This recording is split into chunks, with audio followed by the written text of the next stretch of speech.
Hello and welcome back to another video.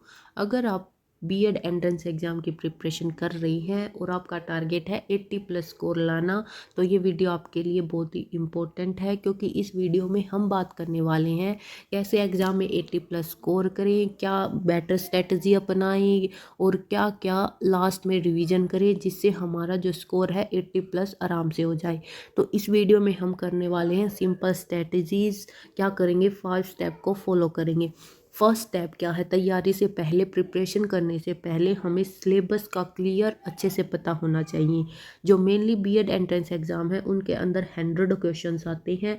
अगर हमें उसमें 80 प्लस स्कोर चाहिए तो हमारी एक्यूरेसी प्लस स्पीड दोनों बहुत ही मैटर करती है। अब जो मेनली हमारे जो बीएड एंट्रेंस एग्ज़ाम है उनके अंदर teaching aptitude, educational psychology, general knowledge, reasoning and language, इनमें से क्वेश्चंस आते हैं। ये मेन सब्जेक्ट होते हैं।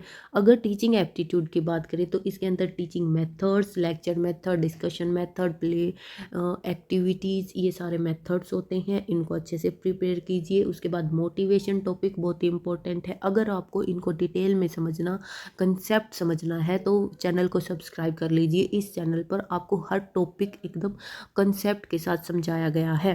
और वीडियो को लाइक कर लीजिए। उसके बाद intelligence topic, learning theories, inclusive educations and teacher qualities, ये कितने टॉपिक हैं, 6 टॉपिक बहुत ही इंपॉर्टेंट है आपके बीएड एंट्रेंस एग्जाम के लिए। इन्हीं में से मेनली क्वेश्चंस आते हैं। उसके बाद सब्जेक्ट एबिलिटी की बात करें तो आर्ट के बच्चे आर्ट, साइंस, कॉमर्स और एग्रीकल्चर बेस्ड स्ट्रीम चूज कर सकते हैं, जिसमें आप बहुत ही आपका जो बेस है, आपने जिसे ग्रेजुएशन की है, वो सब्जेक्ट चूज कर सकते हैं।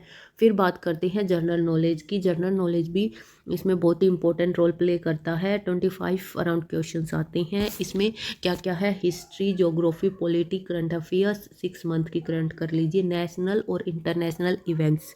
अगर आपको इनके स्पेसिफिक टॉपिक्स का पता लगाना है कि कौन कौन से हर साल रिपीट होते हैं, वही टॉपिक, उन्हीं में से क्वेश्चंस आते हैं, तो आपको मैं वीडियो के नीचे लिंक मिल जाएगा, आप चैनल को सब्सक्राइब कर लीजिए। उसके बाद है लैंग्वेज। लैंग्वेज में हमें हिंदी और इंग्लिश चूज करनी है। उसके लिए हमें grammar, vocab, comprehensions, antonym, synonyms और फिल इन द ब्लैंक्स, जैसे कि सेंटेंस, टेंस करेक्शन, ये सारी चीज़ें करनी है। तो आपको मेन मेन टॉपिक्स कर लेंगे। आपको ज़्यादा एक्स्ट्रा नहीं पढ़ना। एक्स्ट्रा एक्स्ट्रा पढ़ने से क्या होता है, हम कंफ्यूज हो जाते हैं। हमें टू द पॉइंट पढ़ना है, कंसेप्ट पर फोकस रखना है। फिर सेकंड पॉइंट पर बात करते हैं, प्रीवियस ईयर क्वेश्चन पेपर को सोल्व करें। Last 5 to 10 previous year question paper जरूर करें, जिससे क्या होता है, हमको क्वेश्चन पेपर का पैटर्न, डिफ़िकल्टी लेवल समझ आता है, जिससे हमारे प्रिपरेशन को एक बेटर पाथ मिलता है, हम अच्छे से स्कोर कर पाते हैं। उसके बाद है third, time management and practice. हमें सिर्फ पढ़ना नहीं है, टाइम मैनेजमेंट और प्रैक्टिस पर भी फोकस रखना है। इजी क्वेश्चंस को पहले अटैम्प्ट करना है, क्योंकि जो डिफ़िकल्ट क्वेश्चंस को अगर हम स्टार्टिंग में लेकर बैठ जाएंगे तो हमें जो इजी क्वेश्चंस आते हैं वो भी छूट जाते हैं। इसलिए फर्स्टली क्या अटैम्प्ट करना है, इजी क्वेश्चंस, फिर डिफ़िकल्ट क्वेश्चंस को करना है, क्योंकि डिफ़िकल्ट क्वेश्चंस पर पहले हमें टाइम वेस्ट नहीं करना। उसके बाद है फोर्थ स्टेप, क्या, मॉक टेस्ट जरूर दें। मॉक टेस्ट क्या है, वीक में अगर हम 2 से 3 मॉक टेस्ट देते हैं, हमारी जो स्पीड है, एक्यूरेसी है, मेंटेन होती है, अच्छी होती है। हमें अपने वीक सब्जेक्ट्स का पता चलता है। इससे हमारी स्पीड, एक्यूरेसी मेंटेन होगी, एग्ज़ाम में प्रेशर हैंडल कर पाएंगे। अगर हमने एग्ज़ाम से पहले वीक में 2 से 3 मॉक टेस्ट लगाई हैं, हमें अपने टाइम का पता रहता है, हम इतने टाइम में इतने क्वेश्चंस कर लेते हैं, हम प्रेशर में नहीं आते। कई बार क्या होता है, हमें क्वेश्चन आते हैं, फिर हम प्रेशर में आके उनको भी गलत कर देते हैं। इसीलिए अपने आप को मोटिवेट रखें, क्वेश्चंस का फोकस करें और अच्छे से अटैम्प्ट करें। इसलिए मॉक टेस्ट देने का ये फ़ायदा है कि हमें पेपर से पहले ही प्रैक्टिस हो जाती है, किस टाइम किस सेक्शन को कितना टाइम देना है। मॉक टेस्ट से हमें वीक सब्जेक्ट्स का पता चलता है, ताकि हम लास्ट में उसी सब्जेक्ट्स की रिवीजन कर सकें। उसके बाद है फिफ्थ स्टेप, एक्यूरेसी पर फोकस करें।